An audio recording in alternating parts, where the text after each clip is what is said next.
All right, so I bought the LG 5K display, and I know what you're thinking. Why are you buying a 6-year-old display when Apple has one that's only a year old, the Apple Studio display that has the same exact screen as the LG 5K display? And that right there is why I went with the LG 5K display instead of the Apple Studio display, because the Apple Studio display does have great design, it has a great screen, but the price, not so great really.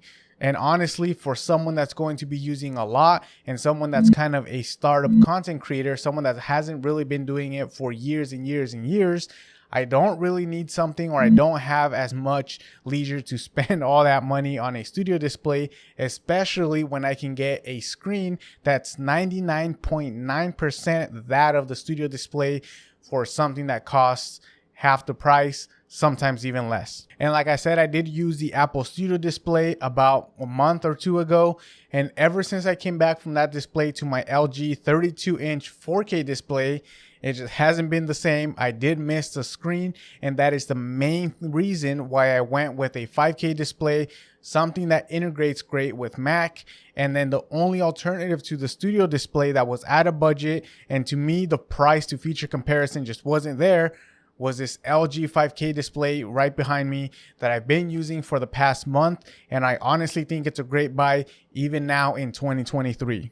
And like I mentioned, the main reason you would be going for this display is for the screen, and the display and the screen is a great feature to have, especially if you're coming from a MacBook.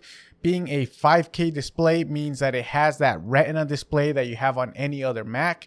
And the color reproduction is the one that matches the Mac the most out of any other display. Now, if you don't remember, LG made this monitor specifically for Mac 6 years ago. And in fact, the Apple Store was selling this LG display up until the Studio display was launched, which is when this was taken off the website. But even before then, this was the only display that was another great display like the iMac, but for those that wanted a desktop or just to have a setup where they can dock their MacBook and have a larger display. And just like it was before, this display has great integration with Mac OS. For me, the main thing I was looking for was a display that integrated with my Mac, because I like to mess with the brightness all the time. Whenever it's during the day, I like to keep the brightness up higher. Whenever it's kind of being sunset or it's getting late at night, I do lower the brightness a little bit. And then obviously I do record videos, so whenever I want to make sure the exposure is great, not only on myself but on my background, I do have to mess with the brightness on the display itself. And with my older LG display that was a 4K display, it had that button down at the bottom where you could control everything through that button, but then you had to go into the settings. Then from the settings, you had to go into the brightness and then adjust it one little tick by one little tick. You could click and hold, but either way, you guys know it's such a hassle to kind of go through all of that. And now with this LG display, I can click a button on any of my keyboards on the keyboard itself, and it's going to fix the brightness on this display. And the Mac OS integration does go a little further than the display, specifically talking about the webcam, microphones, and even the speakers in this display. Everything is controlled with the MacBook itself. And if you have a Mac desktop like the Mac Mini or the Mac Studio, that allows you to have a single display just like the Studio display and have a webcam, have microphones, and have good speakers integrated into the display itself, so you don't have to go and buy different peripherals just to have a good desk setup. And then in the non-software side of things, you also get a display that looks almost exactly that you would see on a MacBook, especially if you get something like a MacBook Air. I recently got the 15-inch MacBook Air, and whenever you put them next to one another, they look almost exactly identical. And this is perfect for those of you that like to edit something on your monitor whenever you're in your desk setup. And then whenever you go out to a coffee shop, you go to school, you go anywhere else other than your desk setup, and you still have a picture or a video look exactly the same as it did on your other larger screen. The only difference with this larger screen is that the design isn't going to be that of Apple themselves. This is still an LG monitor, so when it comes to the build and design of the display, it does take a little bit more of that LG aesthetic over something from Apple. And by that, I mean that the LG monitor is going to be plastic. It is going to have those black bars along with the LG logo down at the bottom of the screen, instead of having kind of an all aluminum body like you would see on a studio display. But fortunately for me, and I guess for a lot of us, I don't really think the aesthetics are all that bad. A lot of us have LG displays now, even when it's a 4K 32-inch or whatever else it is. A lot of us already have that LG display in our desk setup. So really, it's not really going to change that much. And at the end of the day, for me, even though I do care about aesthetics a lot, I don't think it's going to be worth twice as much to pay for another display just because it's going to look a little bit better in my setup. But that isn't to say that the LG display has a crappy design or a crappy build, because honestly, it still feels really great. Now, this is going to be more on the premium side of their displays, so it is going to be a little bit more hefty, a little heavier. I compared it to my LG 32-inch display, and when I picked this one up, it felt almost like I was picking up a sandbag because it's very heavy for its size, which honestly I really like. I think that makes the display feel a little more premium. But something that doesn't make it feel premium is the stand that it came with. Luckily for us, LG, unlike Apple, does include a VESA mount adapter in the box. So as you guys can see on my setup, I do have it on a monitor arm. I don't have it on the stand itself. But for those of you that don't want a monitor arm, even though it does wobble a little more on the stand itself, the stand is height adjustable, so you don't have to have it super close to the desk, like again with the base model studio display. So that's a huge difference for me that I went for, because I didn't want to be locked into one exact thing.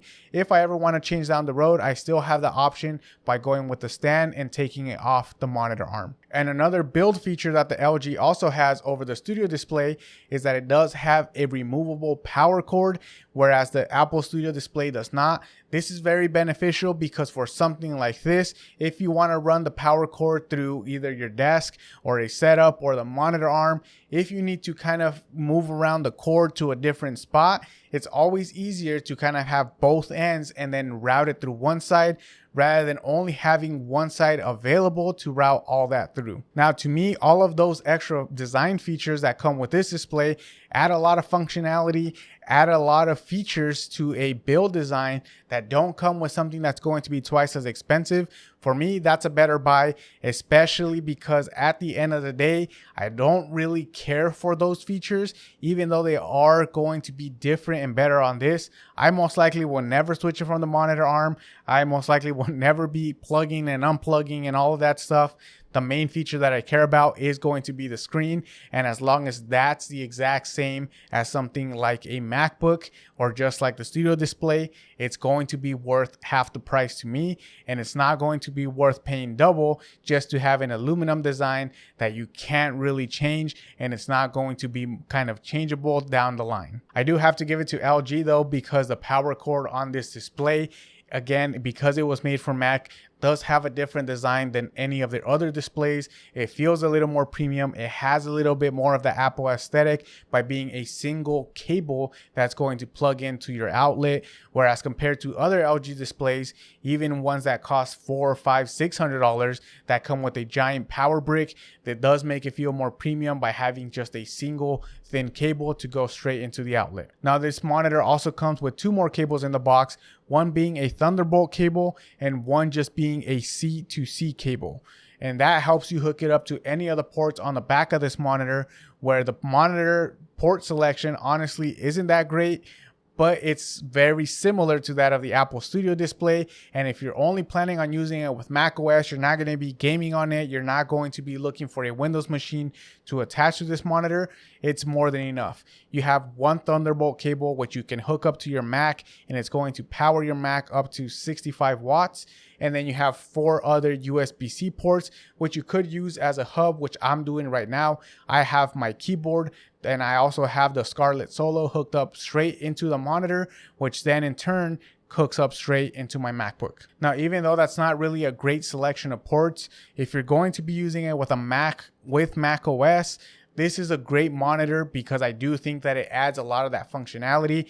But if you are not on macOS, I definitely recommend that you don't go for it, that you should wait for something like the Samsung Viewfinity S9 that's going to be a 5K display that will most likely pair well with a Windows machine because it's not made for an Apple MacBook. Overall though, the price to functionality for this monitor is one of the best things, or one of the best ratios for me, because you can get this monitor at under $1,000, whereas the Apple Studio Display costs $1,600 for something that's not height adjustable. And then you have to decide when you purchase it whether you want a VESA mount or you want the stand on the MacBook or on the monitor itself. And when it comes to the functionality of both monitors, the display is 99% match. So I definitely think that you can go with either one and get the same exact results, which is why I think the LG 5K display is definitely the better option here.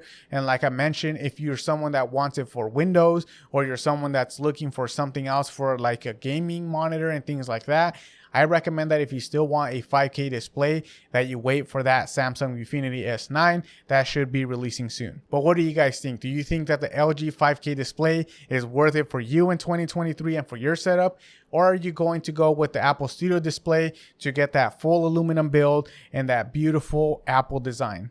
Let me know down in the comments. As always, thank you guys for watching. Don't forget to like this video if you guys enjoyed the content. Click here to watch another one of my videos, and I will catch you on the next one.